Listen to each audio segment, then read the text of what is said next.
She's been called the LA Socialite. Rebecca Grossman, who was racing her boyfriend, they were at a Mexican restaurant, they had some margaritas, and maybe they thought it'd be fun, exciting, competitive maybe to race each other. I don't know, maybe that's how idiots court each other. In fact, they were driving so fast that they didn't see a family of 4 crossing the marked crosswalk.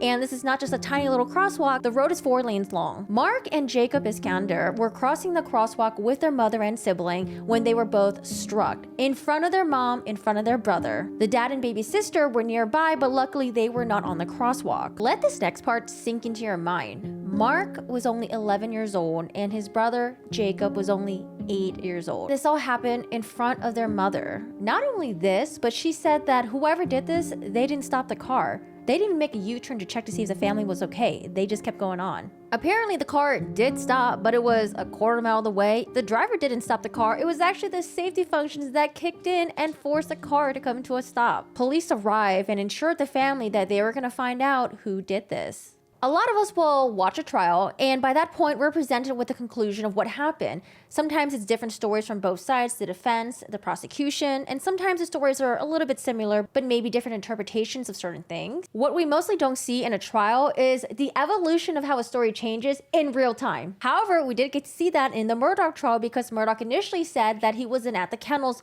but then when the Snapchat video came out from his son's phone, he was like, oh, wait, boom, actually, you know what? I was at the kennels and I just didn't tell you guys that initially. Here's my new story. The evolution of a story will typically take place before the trial. With the state, they're compiling their evidence, and as they gather more information, they start building a narrative. With the defense side, they usually know what happened because they're the ones that committed the crime. However, there are times when some people don't, sure. The interesting ones to me are the ones that will change their story depending on what's divulged in discovery. Maybe they'll go back on what they said during police interrogation. Maybe they'll find a witness that will have eyewitness testimony that will suddenly back their story. Listen, I'm telling you, this is one of the cases that I think is going to make your eyes roll. Oh boy. Okay, let's go. Police responded to a 911 call about a quarter mile away from the crosswalk. The car had severe front damage. Gee, I wonder who this can be. This was Rebecca Grossman. They smelled alcohol coming from her and suspected that maybe she was under the influence. The on-site breathalyzer that they had her do had a .076, which is just under the legal limit. In addition, they also had her do field sobriety tests, and apparently she was wearing a white fedora. I kind of wish we had a police body cam footage of it. Now, 3 hours later, when they brought her in, they drew blood from her and it showed a blood alcohol level .08, which is just at the legal limit. She was held for 24 hours on a $2 million bond. She posted bail and was told that she was not allowed to get behind the wheel. Smart. But who was the second driver? That was an enigma to the public for a couple of months. They wanted to know, who was she racing? That was all over the media at the time, that there were 2 cars racing each other. Now, 3 months later, she was charged with murder. However, she entered a not guilty plea, and roughly about a month after this is when the public finally found out who the second driver was. It was a former Dodgers baseball player named Scott Erickson. Was he a friend? Was he an acquaintance? Or was it just 2 strangers randomly just racing each other? About a year after the accident, Rebecca did an interview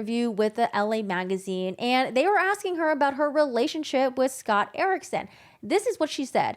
People have tried to make it something that it wasn't. Grossman said, denying any romantic involvement. We find out later, though, that this was a complete total lie. Not looking good. Maybe they misquoted her in the magazine. But you know, this isn't a simple story of a woman who does a hit and run and then she gets charged with it. No, because Rebecca, she never apologized for what she did because she never took accountability for her actions. You can't apologize to something if you say that you never did it in the first place. Till this day, she still denies it. Rebecca Grossman is married to Peter Grossman. They both co-founded the Grossman Burns Foundation. Now, her husband is a renowned plastic surgeon who specializes in burns and reconstruction. The couple did a lot of philanthropic work. They even got recognized by Oprah. They have 2 kids together, and an adopted kid maybe from Afghanistan, although they don't call her daughter, they just say they have legal guardianship. Now, after the accident, Rebecca said that friends from the charity gala, well, they stopped calling. I wonder why. She says, quote, "There's a lot of hate and anger out there, and that hate stems from believing everything that's been put out there about who I am, that I have no remorse, that I'm this monster, that this hasn't affected my life, that I just go about every day as if this never happened. That's just not true." Now, about a year later, in September 2021, apparently the judge had admonished Rebecca for failing to show for 5 scheduled court appointments. Quote, the judge said, I have never seen Miss Grossman. She has not been to court once. February 2022, Scott Erickson, the second driver, well, charges against him were dropped because he was forced to make a PSA about not driving while impaired. Mr. Erickson was initially charged with reckless driving. A year later, in June 2022, Rebecca's defense decides to blame the crosswalk. They said that this exact crosswalk apparently had multiple citizen complaints and that it was poorly marked. The crosswalk has a blind curve, it's unguarded, it's unlit. Yep, here comes the excuses. They also tried dismissing the case, judge denied that, and then they tried appealing it, another judge denied that. And I just feel so bad for Nancy and Kareem Iskander because the trial just kept getting delayed over and over. There's no moving on. There's no getting over this when two of your very young children were killed right in front of your eyes. This trial, I'm sure this is something that they look forward to when they can have their day in court, tell exactly what happened from their perspective, and just have it put behind them instead of having this trial linger on and on for years and years. I imagine that it's so stressful and having to hear all the excuses that the defense gives because there's more. We're now in April of 2023, about 2.5 years after this happened. They found that not only did Rebecca Grossman have alcohol in her system, but she also had Valium in her system as well. And Valium is like an antidepressant. Mixing it with alcohol, probably not a good idea if you're gonna drive. However, her defense argued that no, there are actually trace amounts of Valium. So that's gonna be like a battle of the experts thing in the trial to see which one the jury is gonna believe more. June 2023, this is the first time that the defense is going to introduce it was a second driver that hit the children. It wasn't Rebecca. Now we're finally getting closer to a trial date. We're in December 2023, which was a couple months ago. The court is going to allow the affair. Now remember when Rebecca Grossman did the interview and she said that there's nothing romantic between me and Scott Erickson, because remember Rebecca Grossman, she's married. Apparently they found evidence that the two of them were actually dating. You see, there was a statement made by her teenage daughter that said that Scott Erickson was her mother's boyfriend. They were also able to download some text messages from Rebecca Grossman's phone. So at this point, people were thinking, was she having an affair? What's going on? Now at this point, you guys are thinking, well, what about settlement? Did they ever try to offer a settlement? Well, apparently Rebecca Grossman was like, hey, if there's a settlement, the only form I'm taking it if it's a dismissal. The state, apparently they never offered a settlement to Rebecca Grossman, probably because they knew they had it in the bag. Beginning of this year, 2024, Rebecca would finally have her day in court. She was charged with 2 counts of second-degree murder, vehicular manslaughter with gross negligence, plus 1 count of hit and run driving resulting in death. Defense had a very interesting opening statement. They kept saying that Mark and Jacob, well, they weren't on the Mark crosswalk. As a matter of fact, they were at a 45-degree angle from the crosswalk, as if that really helps them. They even had like a computer-generated video that they made. They showed that it was the black car that was driven by Scott Erickson, the boyfriend, that came first, hit the children, and as a result, when one of the children was catapulted into the air, that was when the child landed on Rebecca's car, and that's how she received the damage. Apparently, Scott Erickson has 2 black Mercedes. One is like a 2007, I think, and another one's a 2016.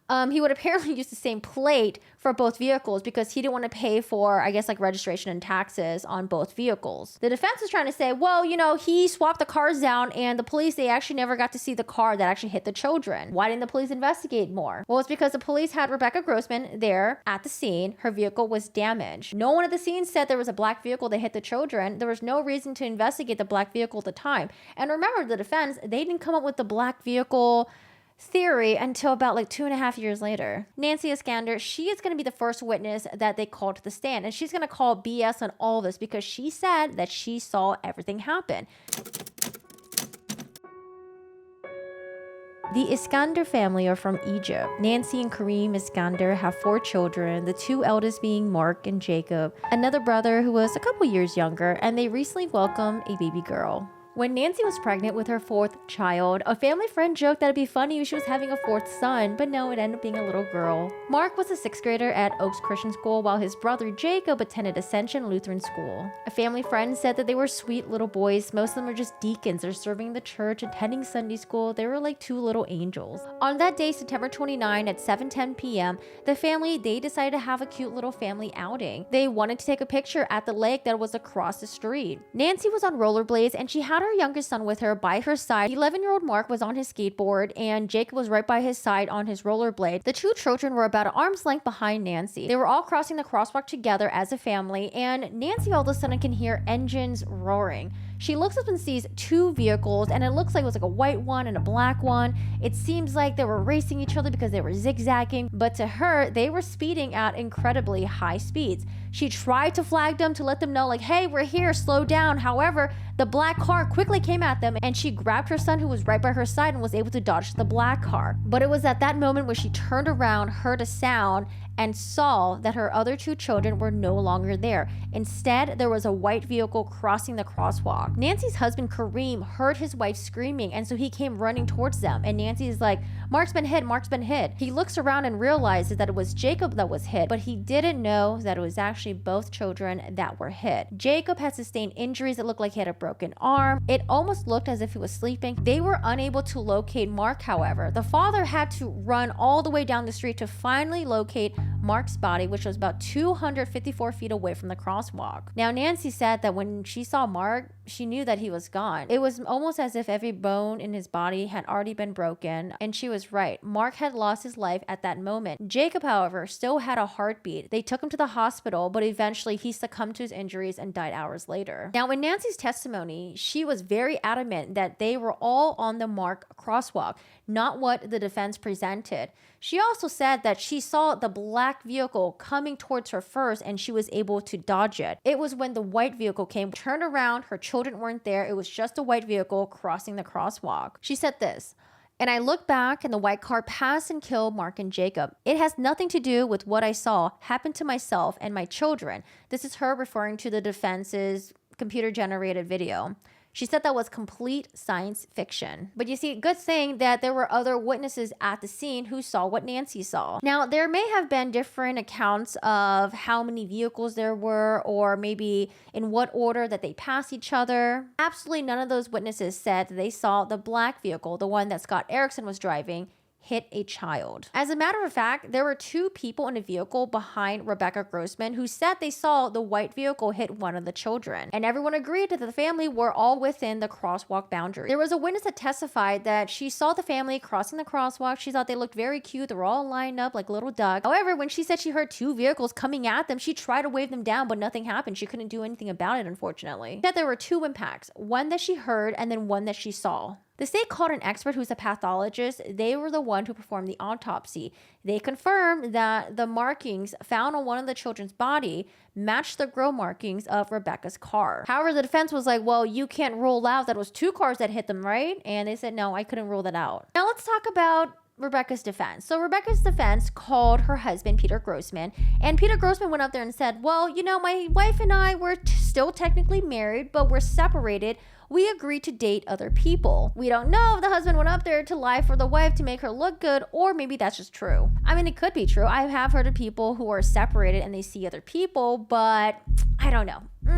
So when the husband went up there and testified, he said that during over the 100 times that he would ride with his wife, he never saw her go over the speed limit, which I don't know if I believe, because here's the thing. A couple months before this happened, apparently she got a speeding ticket for going like, I don't know, 90 something in like a 50, 65 zone. But it was on the 101 though, and I will say people do tend to speed on the 101 in California. It's not very unusual. They also hired a PI who went to the sheriff's station. Apparently there are 5 pieces of vehicle debris that was never accounted for. So, you know, this is a way for the defense to introduce, oh, you know, there's probable cause because you don't know if it was the black vehicle that hit it. Where's the debris? They also had like a meteorologist that testified saying the lighting conditions that day, well, it was dark because it was cloudy, you know, and they probably couldn't see very well. Okay, well then don't speed, don't be under the influence, don't be taking Valium. Okay, whatever. Now the state, they were able to download information from Rebecca's black box.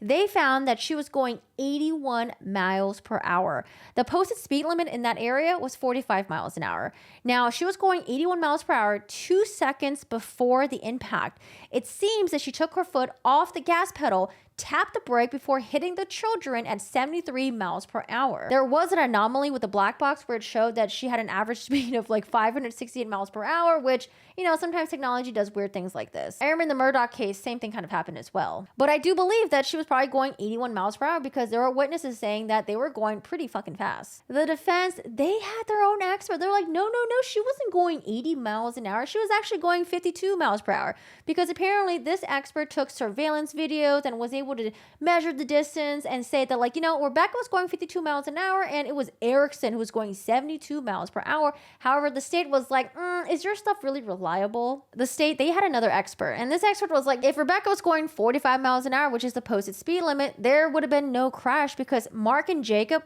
would have been able to clear the crosswalk by the time Rebecca's vehicle came into there. But something that I just want to note, this is just like a little side factor thing. So apparently Rebecca and Scott Erickson, the night they were drinking, okay, they actually had a third drinking buddy. Now, luckily, that third drinking buddy was like, I think they were supposed to meet at Rebecca's house afterwards, but he's a pescatarian, so he decided to get some food that he can have because Rebecca probably didn't have any pescatarian stuff, and he took a little detour thing. So he wasn't involved in any of this at all. However, it was during the time of the trial that he got arrested for a DUI. It's like, are you serious? They get a DUI like during this time. I don't know. I just don't get it. Okay, whatever. Anyways, this is the part where I thought it was really interesting, kind of crazy during the trial. They had Rebecca Grossman's daughter go up there and testify. Now, she was 16 at the time.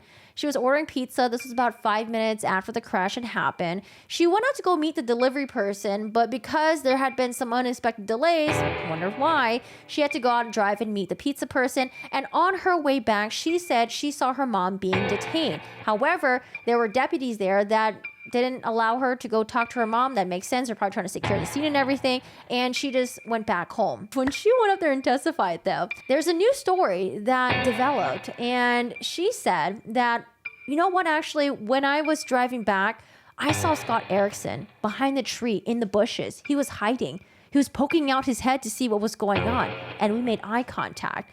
But she said that, like, at the time, she was so focused on looking at her mom being surrounded by the cops and seeing how damaged the car was that she didn't really pay attention to it, okay? Okay. However, she said that when she got home, Scott Erickson apparently, like, came in and was, like, yelling at her, saying, why did your mom stop? Why did your mom stop? And she was, like, saying that he smelled of alcohol, his face was red, he was very frantic, and she was just kind of, like, shooken up by this entire encounter, right? The interesting thing is that this encounter wasn't mentioned, I think, a couple months before the actual trial happened. Because when she went up there for cross-examination by the state was like, so, there was a preliminary hearing. You didn't mention this? No? Okay. There was a bunch of pre-trials, some that you attended. You didn't mention this? Okay. All right. Now, she did say that, like, she did mention it to her mom's previous lawyer because Rebecca did have another lawyer who was on her case, but he got sick and unfortunately he passed away. She said that apparently she told the lawyer, but the lawyer said that the authorities had charged the wrong person, told her to not get involved. I feel like this detail would be very important. I don't know if they're just trying to place blame on a lawyer that's already passed away and can't really defend themselves, or maybe this actually happened and he's not a good lawyer. I don't know. Okay, it just sounds a little bit off to me. The state was like, okay, so you're telling me a 6'4", 200-pound man was hiding in the bushes and no one saw him? Like, law enforcement didn't see him, your mom didn't point him out, you didn't point him out to the law enforcement? And she's like, no, I wish I did. I wish I should have, because maybe we wouldn't be here. But you see, in rebuttal, they had another witness that showed photos of these bushes that Scott Erickson was apparently hiding in. And apparently the picture showed a spot where it was just like a wall. It was like part cinder block, part iron. It was covered with ivy, and it had 4 widely spaced trees. You're telling me he was hiding here and no one could see him? Okay. So yeah, they didn't believe that story, or the jury didn't. The lawyer said that he interviewed the daughter back in July of 2021. Apparently, he said that he asked whether or not Scott Erickson had made it back to the house that night, or if their paths had crossed. And she said, no. However, she's somehow changing her story now. And the state prosecutor is like, so you're telling the jury that you protected him more than your mother? That doesn't make sense. Like, because I can get it. Maybe she thought she was being threatened by this guy. Maybe she was really scared. But She said that I wasn't trying to protect him. I was scared of him. He had told me if I told anyone, he would ruin me and my family. I mean, she was 16 at the time. Could be true, but I don't know. Honestly, like I said, I think it's just a little too convenient. Sorry, I just want to pop in really quick. Even if Scott Erickson was hiding in the bushes, lingering around the crash, even if he busted into Rebecca Grossman's house and said that to her daughter, it still doesn't show that he's guilty. Maybe he was afraid of being caught up in the drama. I mean, he was still driving really fast with Rebecca and possibly under influence. So let's go back to the defense. This is in closing argument. Defense was saying that it was Scott Erickson that hit the children. Scott Erickson was driving and struck one of the children when they were not walking on the marked crosswalk. They were walking at a 45-degree angle. One of the children vaulted into the air and landed on Rebecca Grossman's hood. But the state prosecutor was like, that theory is impossible. There is no evidence that shows a black vehicle was ever involved in striking any of the children. As a matter of fact, there's a white vehicle there. There was Rebecca Grossman who was there, and she was there with her damaged car. And some of you guys are wondering, well, why would she call 911? Because at that point, her vehicle had come to a forced stop. She was probably like, whoa, shit. So now I'm just here with the vehicle that's not moving. So maybe I should call 911 and then I'll just act like I don't know what happened and we'll take it from there. Like, I don't think she was really looking far ahead. I think she was just trying to wing it and see what happens. Because when police got there, she was like, oh, I don't know, my car just shut off and like, I don't know, airbags just went off. I don't know. But remember, the black box showed that she was going 83 miles an hour 2 seconds before the impact. She let her foot off the gas and pushed on the brake. At that point, she must have saw that there was something in front of her which caused her to react that way. And I feel like she must have knew that she hit the children. I don't think she was just like la-di-la driving and then all of a sudden, oh my God, what happened? My airbag just deployed and she doesn't know what happened. I mean, that could be possible. She had Valium in her system and she had a little bit of alcohol in her system. That could be true. But the fact that she let her foot off the gas pedal and onto the brake tells me that she saw something, reacted really late, and was trying to brake and stop, but it didn't happen in time. And then continued driving for about a quarter of a mile. If she saw something, why didn't she stop the vehicle? The state even finished up and said there was debris at the scene that showed it was Rebecca's car. The damage on Rebecca's vehicle was so bad that the car eventually stopped moving. The safety functions kicked in and was like, hey, we're not moving you. You're staying here in one spot. The state said this, I'm not saying it even happened, but even if the black SUV hit Mark and Jacob first, that doesn't absolve Miss Grossman. The second collision would have been a substantial factor at the death of at least one of the boys. It's not how it happened, but if you believe it is, she's still guilty. Arguing that Rebecca Grossman being the second vehicle that hit the children, that will be a huge factor into the children's death. I think the trial was about like 10 days long. The jury, they found Rebecca Grossman guilty on all 5 counts. They were able to charge her with murder. Some of you guys might be wondering, well, how did she get murder and not manslaughter? Well, she got murder because they were able to improve intent. Because remember, she had alcohol in her system, and yes, it was below the legal limit or at the legal limit, depending on which one you look at, the breathalyzer or the blood test. They found Valium in her system. And defense can try to argue, oh, those were trace amounts of Valium, but I guess the jury believed the state's expert more, where they thought that Rebecca was mixing Valium and alcohol that night. If you're mixing the two, then you should know that it could be dangerous. So I think it's that right there where they were able to prove that there was implied malice into this. And trust me, Rebecca, she was probably really surprised. She probably really didn't think that the jury was going to convict her. Her daughter was like, crying after her when they were taking her away. Rebecca had to tell her to like stop. I feel like both Nancy and Kareem were finally getting the day that their family deserves, a day of justice, where the woman that was responsible for the deaths of Mark and Jacob was finally held accountable. Maybe they can finally have some sort of peace, start healing, but the wounds, they're always going to leave a scar. They wanted to continue Mark and Jacob's legacy by creating the Mark and Jacob Iskander Foundation that focuses on helping orphans, children who are impoverished in Egypt, and even children in their local home. Mark was described as someone who was gifted in studies, having a passion for reptiles and ice hockey. He was also faithful, who always included his friends and family in his prayers. Now Jacob, he was a speedy little guy who loved running track, getting into adventure, excitement.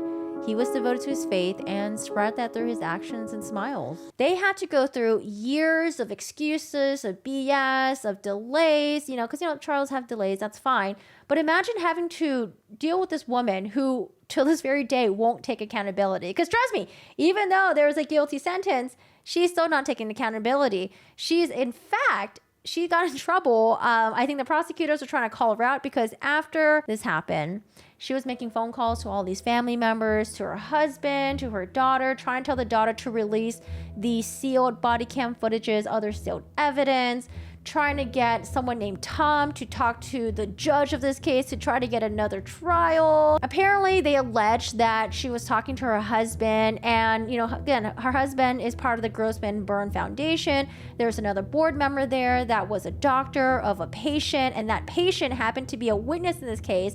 And allegedly, she was wondering, why didn't that person do more to